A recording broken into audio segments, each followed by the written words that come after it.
Bismillahirrahmanirrahim. Assalamualaikum warahmatullahi wabarakatuh. Perkenalkan teman-teman semua, kami dari mahasiswa Sinta Syukriya ingin mempresentasikan tugas kami yang berjudul tentang wudhu. Oke,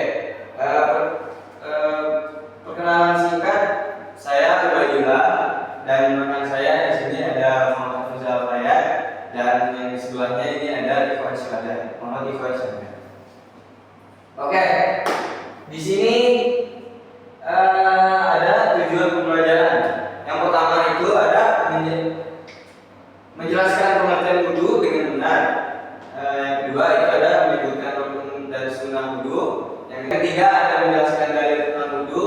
Yang keempat ada menunjukkan tata cara wudhu yang sesuai dengan tuntunan Rasulullah SAW. Yang kelima ada menunjukkan kesadaran pentingnya menjaga kebersihan diri sebelum beribadah. Next.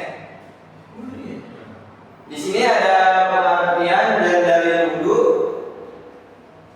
Wudhu adalah mensucikan diri dengan air untuk menghilangkan hadas kecil sebelum melaksanakan ibadah tertentu seperti sholat, membaca Al-Quran, dan juga tawaf. Sebagaimana dalil dalam Al-Quran, ini Quran surat Al-Maidah ayat 6 yang artinya, hai orang-orang yang beriman, apabila kamu hendak melaksanakan sholat, maka basuhlah wajahmu dengan basuhlah wajahmu dan tanganmu sampai ke siku, sapulah kepalamu dan basuhlah kakimu sampai dengan kedua mata kaki.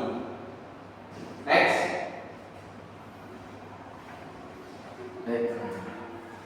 Selanjutnya saya akan menjelaskan singkat tentang rukun wudhu. Ada 6: niat, basuh wajah, basuh tangan sampai siku, mengusap sebagian kepala, membasuh kedua kaki hingga mata kaki dan kaki. Yang pertama niat. Niat itu ada di dalam hati dan dilakukan berbarengan dengan basuh wajah.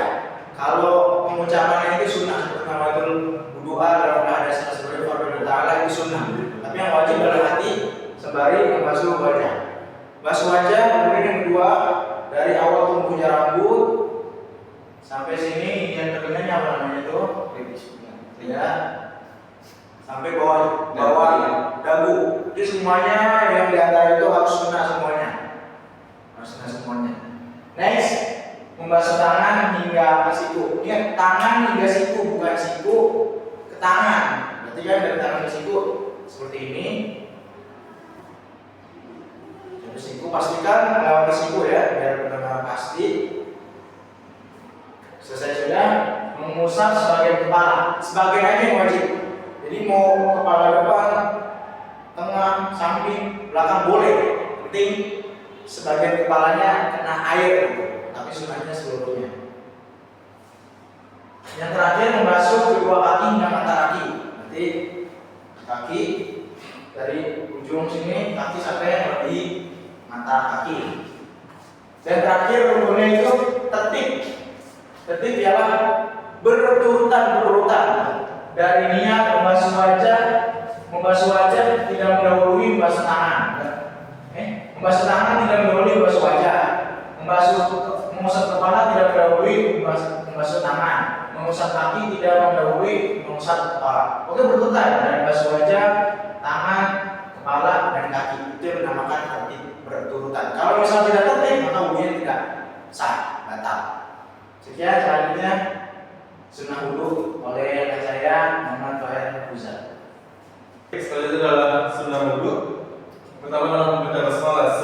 Sebelum kita berwudhu, alangkah baiknya adalah membaca basmalah Bismillahirrahmanirrahim. Selanjutnya adalah mencuci tangan sebelum wudhu. Jadi sebelum kita memulai wudhu, alangkah baiknya kita adalah mencuci tangan terlebih dahulu untuk di awal sebagai menghilangkan hadas kecil. Yang ketiga adalah berkumur dan memasukkan air ke hidung. Jadi setelah mencuci tangan kita berkumur. Berkumur jangan berkumur doang, tapi harus sampai ke hidung. Membusuk hidung, tapi dengan cara air kita masukkan, kita masuk ke hidung pelan-pelan dan dikeluarkan lagi. Yang keempat adalah membasuh seluruh kepala dan telinga.